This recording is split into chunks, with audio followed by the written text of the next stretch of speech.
আসসালামু আলাইকুম। এখন শুনবেন সংবাদ শিরোনাম। সারা দেশে ঈদ জামাতের প্রস্তুতি, বৈরী আবহাওয়ার কথা মাথায় রেখে নেওয়া হয়েছে বিকল্প ব্যবস্থা, কয়েক স্তরের নিরাপত্তা। ঈদ উদযাপনের শেষ মুহূর্তেও বাড়ির পথ ধরেছেন অনেকে। নির্ধারিত ভাড়াতেই সদরঘাট থেকে ছেড়েছে লঞ্চ। অনেকটা ফাঁকা বগি নিয়েই ছুটছে ট্রেন, বাসেও কমেছে চাপ। না, কোনো ঝামেলা নাই, সুন্দরভাবে যাচ্ছি। টিকিট পাইছি, গাড়িও সিরিয়ালে আছে। জনসংখ্যা কম, এখন মনে করেন অত লোক নাই, ভিড় কম। আমি দাদু বাড়ি যাচ্ছি, আমার অনেক ভালো লাগছে। ভোগান্তি হলো, পরিবারের সাথে ঈদ করার আনন্দটাই আলাদা। ঈদের পর তীব্র হতে পারে বিদ্যুৎ জ্বালানি সংকট, আশঙ্কা বিশেষজ্ঞদের। মূল্য সমন্বয়ের পাশাপাশি সংকট সামলাতে এখনই করণীয় ঠিক করার তাগিদ। নিঃসন্দেহে ঈদের পরে হয়তো একটা সিদ্ধান্ত নিতে হতে পারে যে আমাদের তেলের দাম বাড়াতে হবে। সরকারকে, কেন্দ্রীয় ব্যাংকে এখন থেকেই খুব ঠান্ডা মাথায় সমন্বয় করতে হবে। ঈদের আগে লাগাম ছাড়া গরু আর খাসির মাংসের দাম ছেড়ে কথা বলছে না মুরগিও। হঠাৎ কদর বেড়েছে বিলাসী মাছের। বেশি এমন আবার ঈদের জন্য আরো 20-50 টাকা বাইরে গেছে। ছাগলের গোশি 1200 টাকা কিনে পড়ে, খাসি 1300 টাকা কিনে। আসসালামু আলাইকুম। এতক্ষণ শুনছিলেন সংবাদ শিরোনাম, এখন শুনবেন বিস্তারিত। সারা দেশে ঈদ উল ফিতরের জামাতের শেষ মুহূর্তের প্রস্তুতি চলছে। কয়েক স্তরের নিরাপত্তা ব্যবস্থার পাশাপাশি বৈরী আবহাওয়া মোকাবেলায় সবখানেই বিকল্প ব্যবস্থা নেওয়া হয়েছে। দেশের অন্যতম বৃহৎ ঈদ জামাত অনুষ্ঠিত হবে কিশোরগঞ্জের শোলাকিয়ায়। সকাল 10টায় প্রথম জামাত হবে। দেশ বিদেশের লাখো মুসল্লির জন্য বিশেষ দুটি ট্রেন ভৈরব, ময়মনসিংহ থেকে জামাতের আগে ও পরে চলাচল করবে। লক্ষাধিক মুসল্লি নামাজ পড়বেন দিনাজপুরের গোরে শহীদ ময়দানে। আর ঈদের জামাত শুরু হবে সকাল 9টায়। চট্টগ্রামের প্রধান জামাত অনুষ্ঠিত হবে জমিয়তুল ফালাহ ময়দানে। সিলেটের শাহিদগার ময়দান, রংপুর মহানগরী কালেক্টরেট ঈদগাহ মাঠে সকাল 8:30টায় অনুষ্ঠিত হবে ঈদ জামাত।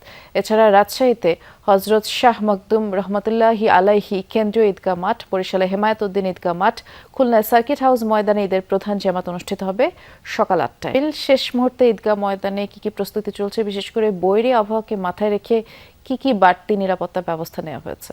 একেবারেই প্রস্তুত সিলেটের শাহিদগাহ ময়দান, এবং আগামীকাল সকাল 8:30টায় এই শাহিদগাহ ময়দানে ঈদের জামাত অনুষ্ঠিত হবে। বৈরী আবহাওয়ার কথা চিন্তা করে আলাদাভাবে তেমন কোনো আসলে ব্যবস্থা নেই, যেহেতু এখানটা আসলে এর আগেও বৃষ্টির সময় আসলে এখানে নামাজ হয়েছে, ফলে আগের যে রকম নামাজ হয়েছে এভাবে স্বাভাবিক দিনের মতো এবার আগামীকালের যে ঈদ জামাতের প্রস্তুতি রাখা হয়েছে। আর আইন শৃঙ্খলা রক্ষার যে ব্যবস্থা, সেটি প্রায় 4 স্তরের নিরাপত্তা ব্যবস্থা এখানে রাখা হয়েছে, এবং যারা এই শাহিদগাহ ময়দানে প্রবেশ করবেন তারা প্রত্যেকেই তল্লাশির মধ্যে ভেতর দিয়ে এখানে প্রবেশ করতে হবে। ঈদের ছুটিতে শেষ সময়ে একদম নির্বিঘ্নে রাজধানী ছাড়ছেন খরমুখ মানুষ। পরিবার প্রিয়জনের সাথে ঈদ উদযাপনে রেল, সড়ক, নৌপথে আজও মানুষের সমাগম দেখা গেছে। তবে তা যে গত কদিনের মতো উপচে পড়া ভিড়, সেটি আর ছিল না। একই অবস্থা সড়ক পথেও। বাসের সহজলভ্যতার পাশাপাশি মহাসড়কে যানজটের ভোগান্তি কমেছে। সব মিলিয়ে শেষ দিনে স্বস্তির যাত্রায় খুশি সবাই। যানজটমুক্ত আর তুলনামূলক নিরাপদ বাহন হিসেবে দক্ষিণাঞ্চলের মানুষের ঘরে ফেরার বড় মাধ্যম লঞ্চ। তাই তো ঈদ যাত্রার শেষ দিনেও প্রিয়জনের কাছে ছুটে যেতে ভোর থেকেই মানুষের সরব উপস্থিতি সদরঘাট লঞ্চ টার্মিনালে। অনেক ভালো লাগছে যে সবার সাথে ঈদ করতে যাচ্ছি।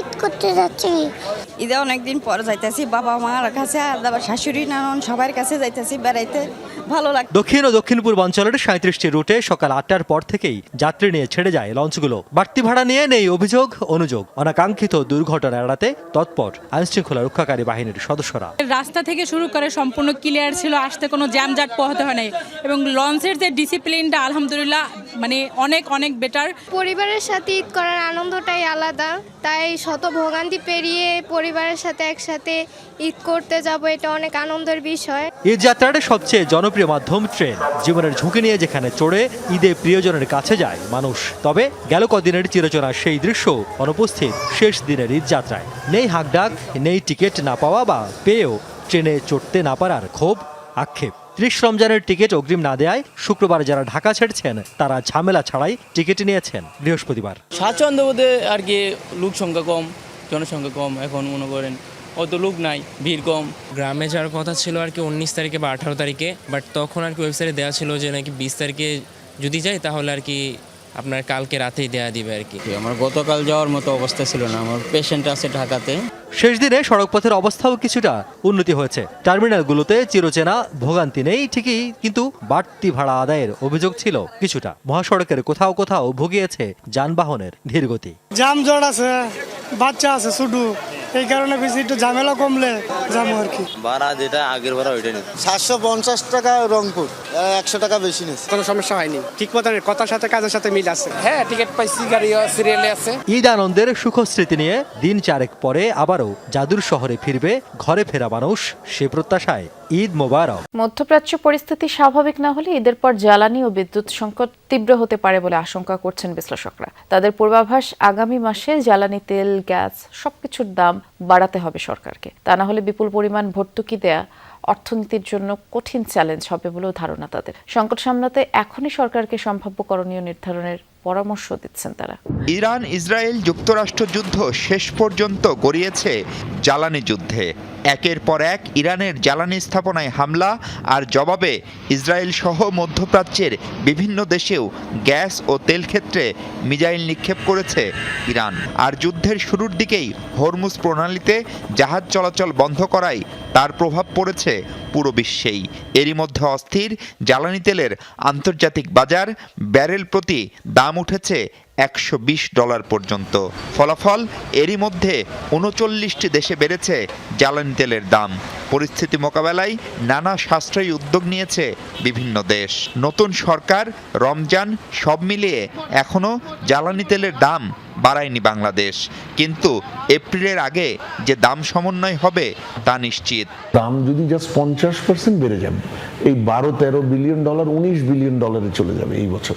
আমাদের তো ফরেন রিজার্ভ খুব শক্তিশালী অবস্থায় নাই, সাপ্লাই কিন্তু আরো বড় আকারে ডিসরাপশন হবে। তখন দাম তো পরের কথা, কৃচ্ছ্রতা সাধনের পরেও যেই জায়গাগুলো আসলে বন্ধ করা যায় না ম্যান্ডেটরি, সেই জায়গার জন্য প্রপার তেল পাবো নাকি বা গ্যাস পাবো নাকি, এটা নিয়ে এখন শঙ্কা সৃষ্টি হচ্ছে। নিঃসন্দেহে ঈদের পরে হয়তো একটা সিদ্ধান্ত নিতে হতে পারে যে আমাদের তেলের দাম বাড়াতে হবে।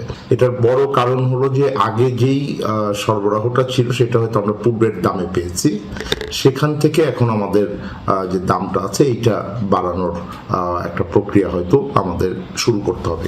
আশঙ্কা আছে আরও আসছে গরমে স্বাভাবিকভাবেই বাড়বে বিদ্যুতের চাহিদা। প্রশ্ন হলো, চাহিদা অনুযায়ী উৎপাদনের জ্বালানি মিলবে তো? 10 দিন ধরে দিনে এই গুলশান বাড়িধারা এলাকাতেই দুবার তিনবার ইলেকট্রিসিটি যাচ্ছে। খুব বেশি সময়ের জন্য না, কিন্তু 15 মিনিট, আধা ঘন্টা।